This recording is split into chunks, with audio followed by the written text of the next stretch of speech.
ஹாலிடேஸ்னாலே அது நம்ம GT ஹாலிடேஸ் தான். GT holidays, South India's #1 travel brand.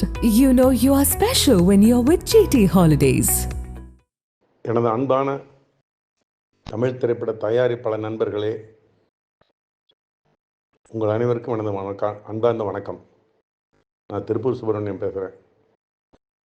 Sir, சமீப காலமாக படம் ரிலீஸ் ஆகிற அன்னைக்கு காலையில் நம்ம தமிழ்நாட்டில் 9 மணிக்கு தான் காட்சி ஆரம்பிக்கிறோம். வேறு மாநிலங்களில் கேரளா, ஆந்திரா, கர்நாடகாலெலாம் வந்து 4 மணி 3 மணிக்கு படம் போடுறாங்க. நம்ம படமே நம்மளே கண்டென்ட் அந்த மாதிரி கொடுக்குறோம். தயவு செஞ்சு அதை முதல்ல நிறுத்துங்க. ஆல் ஓவர் இந்தியா 9 மணிக்கு தான் நீங்கள் வந்து ஆன் பண்ணணும். அப்படி பண்ணுறது தான் நல்லதாக இருக்கும். ஏன்னா ஒரே டைமில் எல்லா பக்கம் ஆன் ஆனால் தான் சரியாக இருக்கும். 1. பாயிண்ட் நம்பர் 2, இப்போ வரக்கூடிய விமர்சகர்கள், அதாவது மக்கள் வந்து படம் பார்த்துட்டு ஒரு படம் நல்லா இல்லை, நல்லா இருக்குதுன்னு அவங்களுக்குள்ளே பேசிக்கிறதோ, அவங்க குரூப்பில் சொல்கிறதோ அது வேறு.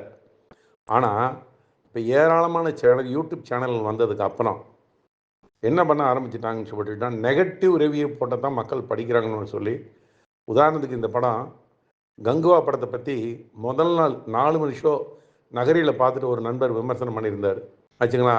அவருடைய விமர்சனம், அவருடைய பார்வையில் அவருக்கு அந்த படம் பிடிக்காமல் இருக்கலாம். இப்போது எத்தனையோ படங்கள் எத்தனையோ பேர்த்துக்கு பிடிக்காமல் இருக்குது. நான் 44 வருஷமாக நான் டிஸ்ட்ரிபியூஷன் லைனில் இருக்கேன். நான் எனக்கு பாலச்சந்திர சார் டைரக்ட் பண்ண வானமே இல்லை படம் ஃபஸ்ட்டு ப்ரொஜெக்ஷனில் நான் படம் பார்த்தேன். நான் தான் கோயம்புத்தூர் வாங்கியிருந்தேன். எனக்கு அந்த படம் பிடிக்கல. ஆனால் அந்த படம் ரிலீஸ் ஆனதுக்கப்புறம் 100வது நாள் விழா ஈரோட்டில் நான் நடத்தினேன். டைரக்டரெல்லாம் கூப்பிட்டு வச்சு எல்லா ஆர்டிஸ்ட்டையும் வர சொல்லி 100வது நாள் நானே நடத்தினேன். அப்போ அந்த மேடையிலே நான் சொன்னேன், இந்த மாதிரி இந்த படம் ப்ரொஜெக்ஷன் நான் பார்த்தேன், எனக்கு அவ்வளோ திருப்தியாக இல்லை, ஆனால் இன்றைக்கி 100வது நாளாக கூப்பிட்றேன் அப்படின்னு. டைரக்டர் பாலச்சந்திர சார் கூட சொன்னார், இல்லை சுப்பிரமணியம் சொன்னதான் என் காதுக்கு வந்தது, ஆனால் பொதுமக்கள் இந்த படத்தை கொண்டாடுறாங்க அப்படின்னு சொல்லி சொன்னாங்க. அப்புறம் நீங்கள் எல்லாருமே செய்தியில் கூட படிச்சிருப்பீங்க, நமது மேஸ்ட்ரோ இளையராஜா சார், அவருக்கு முதல் முறையாக படம் பிடிக்கல ஆச்சுங்களா. அந்த படம் வந்து பிடிக்கலைங்கிறதுனால நான் வந்து மியூசிக் கூட பணம் வாங்கலை அப்படின்னு சொல்லியிருக்கிறதா நான் செய்தி படிச்சிருக்கேன். அது எந்த அளவுக்கு உண்மைன்னு தெரியாது, நான் செய்தியில் தான் படித்தேன். ஸோ இப்படி ஒவ்வொருத்தருடைய கருத்தும் மாறுபடும். ஒரு தலை ராகம், ஒரு 16 வயதினிலே, ஒரு அன்னக்கிளி, இந்த மாதிரி படங்கள்லாம் வந்துருந்துட்டு முதல் 2-3 நாள் ரொம்ப சுமாராக தான் ஓப்பன் ஆச்சு. இந்த படங்கள்லாம் ஓப்பனிங் சுமார் 2-3 நாள் அப்படியே லேசாக தான் போயிட்டு இருந்தது. அதுக்கப்புறம் 3வது நாள் 4வது நாள் 5வது நாளுக்கு அப்புறம் மவுத் டாக்கில் பிடிச்சி தான் அது எங்கேயோ எல்லாமே சில்லர் ஜூப்ளி மிகப்பெரிய வெற்றி கொண்டாட்டங்கள் படங்கள் இந்த படமெல்லாம் மாறிச்சு. உங்களுக்கு தெரியும், சேது படம் ரிலீஸ் ஆகி 1 வாரத்து வரைக்கும் அந்த படத்துக்கு பெரிய டாக் இல்லை. ப்ரொஜெக்ஷனில் டோட்டலாக எல்லாருமே வேணான்ட்டாங்க. எந்த டிஸ்ட்ரிபியூட்டர் அந்த படம் வாங்குறதுக்கு ரெடி இல்லை. அத்தனை டிஸ்ட்ரிபியூட்டர் அத்தனை ப்ரொஜெக்ஷன் போட்டாங்க அந்த படத்துக்கு. இதெல்லாம் வந்து காலங்காலமாக நடந்துட்டு இருக்குது. அத்தனை பேர் ரிஜெக்ட் பண்ண சேது மிகப்பெரிய மெகா ஹிட் வெற்றி படமாக மாறிச்சு. இந்த மாதிரி ஒரு 100 உதாரணம் என்னெல்லாம் சொல்ல முடியும் என்னுடைய அனுபவத்தில். அப்படி இருக்கும்போது இவங்க காலையில் வந்து படம் பார்த்த உடனே அந்த படத்தை வந்து காதருந்து தொங்குது, காதில் ரத்தம் வந்துருச்சு, அப்படி இப்படி வாய்க்கு என்னென்ன வருதோ எல்லாத்தையும் போட்டு சொல்கிறாங்க. இவங்களுக்கு ஒரு ஹீரோ பிடிக்கலாம், பிடிக்காமல் போகலாம். உண்மையிலேயே இந்த வருஷம் வந்து மிகப்பெரிய பாதிப்பு நம்ம 2-3 படத்தில் நம்ம திரைத்துறையை சார்ந்த நாம் தயாரிப்பாளர்கள், விநியோகஸ்தர்கள், திரையரங்கு உரிமையாளர்கள் மிகப்பெரிய அளவில் பாதிக்கப்பட்டாங்கன்னு சொல்லிட்டுனா, ஒரு இந்தியன் 2, ஒரு வேட்டையன், இன்றைக்கி கங்குவா, நான் குறிப்பிட்ட மாதிரி இன்னொரு 10 படம் கூட என்னால் சொல்ல முடியும். இப்போ சமீபத்தில் ரிலீஸ் ஆன படங்கள், இந்த படங்கள்லாம் வசூலில் குறைஞ்சதுக்கு மிகப்பெரிய காரணம் இந்த விமர்சகர்களும் விமர்சனம் தான். தியேட்டருக்குள்ளேயே போய் தியேட்டர் வளாகத்திலலாம் உள்ளே போய் நின்றுக்கிட்டு அங்கே அந்த யாரோ ஒரு 2 ரசிகர்களை வச்சுட்டு இவங்களே வந்து சில ரசிகர்களை அந்த மாதிரி உருவாக்குறாங்க. அவங்ககிட்ட அவங்க பேசுகிற பேச்செல்லாம் கேட்டிங்கன்னா காதுவே கொடுத்து கேட்க முடியாது. டைரக்டரையும் நடிகர்களையும் இவங்க பேசுகிற முறையெல்லாம் வந்து இருந்துட்டு மிகவும் கீழ்த்தரமாக இருக்குது. அதே மாதிரி இந்த விமர்சகர்கள் சொல்லக்கூடிய வார்த்தைகள், அந்த வார்த்தைகளை நடிகர்களை பற்றியோ அந்த படத்தை பற்றியோ, சார் ஒருத்தர் கோடிக்கணக்கான முதலீடு போட்டு இந்த படத்தை எடுக்கிறாங்க. இன்றைக்கி சினிமா தொழில் எவ்வளோ கஷ்டத்தில் இருக்குன்னு சொல்லி சினிமா தொழில் அறிஞ்சவங்க உங்களுக்கு புரியும். ஒவ்வொரு தயாரிப்பாளரும் இன்றைக்கி வயிற்றில் நெருப்பை கட்டிட்டு ஒரு படத்தை ரிலீஸ் பண்ணுறாங்க.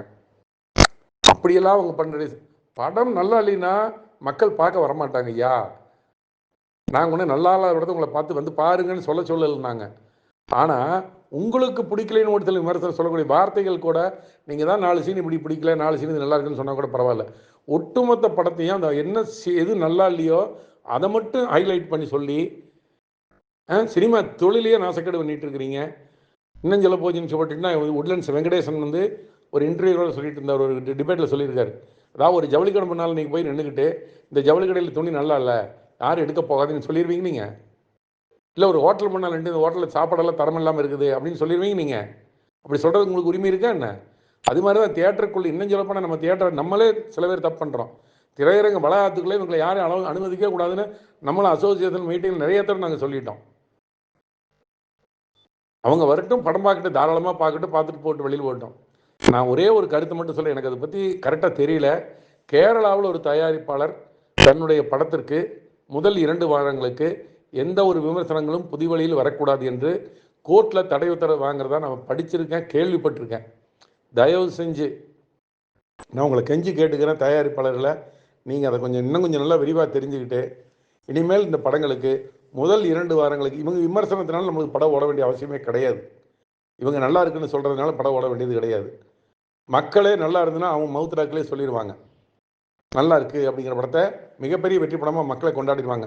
அதுக்கு தான் உதாரணம் 16 வயதில் அன்னக்கிளி ஒருதலை ராமலாம் சொன்னேன். அந்த மாதிரி படங்கள்லாம் வந்து மவுத் டாக்கில் போய் சேது மாதிரி படமெல்லாம் அப்படி தான் ஓடிச்சு.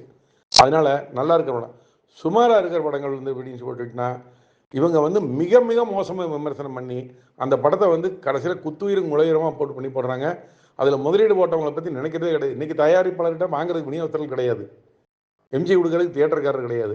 மொத்த பேர்டனையும் மொத்த சுமையும் தயாரிப்பாளர் தான் சுமக்கிறாங்க. அப்படிப்பட்ட தயாரிப்பாளர் வயிற்றில் அடிக்கிற மாதிரி இவங்க பேசக்கூடிய வார்த்தைகள், இதை நாம் இண்டஸ்ட்ரியில் எல்லாரும் நம்ம இவ்வளோ பேர் இருந்துக்கிட்டு நாம் இதை இப்படி சகிச்சுக்கிட்டு இப்படி கேட்டுட்டு இருக்கிறதுங்கிறது எந்த விதத்துலையும் சரியில்லை. இதுக்கு வந்து நாம் எல்லாரும் சேர்ந்து நிச்சயமாக, ஏன்னா கோர்ட் எதுக்கு இருக்குது நம்மளுக்கு, நியாயமான விஷயத்துக்கு நிச்சயமாக நம்ம கோர்ட் நாட முடியும். என்னுடைய ப்ராடக்ட் நான் 200 கோடி 300 கோடி போட்டு அந்த படத்தை எடுத்துருக்கேன். நான் என்னுடைய ப்ராடக்டை புதுவெளியில் திறந்தாழ்த்தி விமர்சிக்கிறதுக்கு உனக்கு என்ன ரைட் இருக்குது? அதனால ஒரு தயாரிப்பாளர் இப்போ நீங்கள் எப்படி வந்து ஆன்லைனில் படம், அதாவது திருட்டு விஷயத்தில் படம் போடக்கூடாதுன்னு கோர்ட்டில் ஆர்டர் வாங்கிட்டு வரீங்களோ, அதே மாதிரி 2 வாரங்களுக்கோ அது நீங்கள் முடிவு பண்ணுங்கள். தயாரிப்பாளர் சங்கத்தில் ஒரு குறிப்பிட்ட காலம் வரைக்கும் என்னுடைய படத்துக்கு விமர்சனம் வர வேண்டிய அவசியமே கிடையாது, பொது வழியில் விமர்சிக்கக்கூடாது. ஏன்னா அரசியல்வாதிகள் கூட நிறைய கோர்ட்டில் ஆர்டர் வாங்கியிருக்காங்க, நீங்கள் பார்த்துருப்பீங்க. என்னை பற்றி தனிப்பட்ட முறையில் எந்த இடத்துல விமர்சனம் பண்ணக்கூடாது அப்படின்னு சொல்லி கோர்ட்டில் ஆர்டர் வாங்கியிருக்காங்க சமீபத்தில். அது மாதிரி நீங்கள் முதலீடு போடுறவங்க, நீங்கள் என்னுடைய படத்தை பொது வழியில் முதல் 2 வாரங்களுக்கு யாரும் விமர்சிக்கக்கூடாது, அதுக்கு தடை உத்தரவு வேணும்னு தயவு செஞ்சு கேட்டு வாங்க. அப்போ தான் இதெல்லாம் கொஞ்சம் மாறும். இதனுடைய பணிவான வேண்டுகோள். ஏன்னா என்னால் வந்து இந்த படத்தை பற்றி விமர்சனம் பண்ண வார்த்தைகள் எல்லாம் என்னால் உண்மையிலேயே வந்து, நான் ஒரு சினிமாவில் 40-45 வருஷமாக தொழில் பண்ணிகிட்டு இருக்கிறேன்.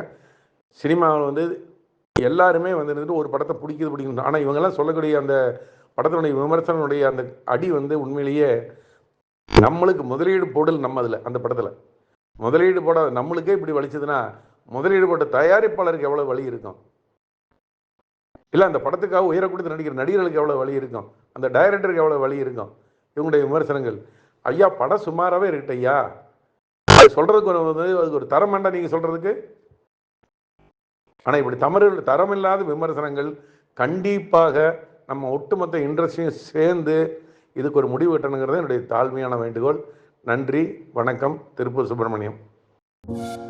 பரபரப்பான சினிமா செய்திகள், நட்சத்திரங்களின் பேட்டிகள், சினிமா வரலாறு ஆகியவற்றை பார்க்கவும் படிக்கவும் உங்களுக்கான இணையதளம் tourandtalkies.co.